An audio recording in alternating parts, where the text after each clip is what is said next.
যে এই সময়টা ব্যবসা খুব বন্ধা যায়, এখন কি করা যায়।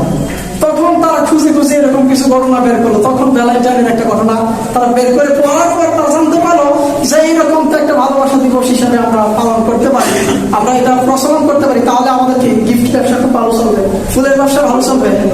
এই সময় যেহেতু আমাদের ব্যবসা বাণিজ্য ভালো চলে না, সুতরাং আমাদের ব্যবসা বাণিজ্য এই সময় সাঙ্গা হয়ে যাবে। আজকে তারাই এই চক্রান্ত করে আমাদের সমাজে বিষ ঢুকিয়ে দিয়েছে। আর আমরাও কি করতেছি, 5 টাকার ফল 500 টাকা, 1000 টাকা, 1500 টাকা কিনতেছি কিনা। বাংলাদেশে কখন থেকে এসেছে? 1993 সালে বাংলাদেশে এসেছে। 99 সাল থেকে বাংলাদেশে পালন করা শুরু হচ্ছে। কয় বছর আগে? 22 বছর আগে।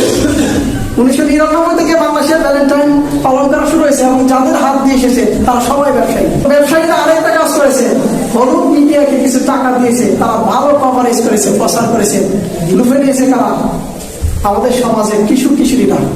পড়াশোনার চাপ কম, পারিবারিক চিন্তা টেনশন কিছুই থাকে না, এরা এই সময়টাকে কাজে লাগাইছে।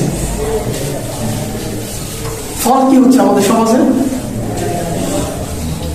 খুব খারাপ অবস্থা। আমাদের ইমানের যে স্কুলিং ছিল, আমাদের সন্তানদের ভিতরে ছোটবেলায় বক্তব্যে পড়ে যে ইমানটা আমরা ঢুকিয়ে দিতাম, একটু হলেও ইসলামটাকে বোঝার চেষ্টা করতো, একটু হলেও জানাজার দোয়া নামাজের তো এটা শিখতো, আস্তে আস্তে এটা বলতে চাইছি।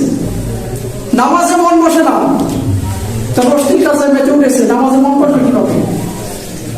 আমাদের যুবকটা ইসলাম থেকে আস্তে আস্তে দূরে সরে যাচ্ছে, যুবক হচ্ছে আর ইসলাম থেকে দূরে সরে যাচ্ছে।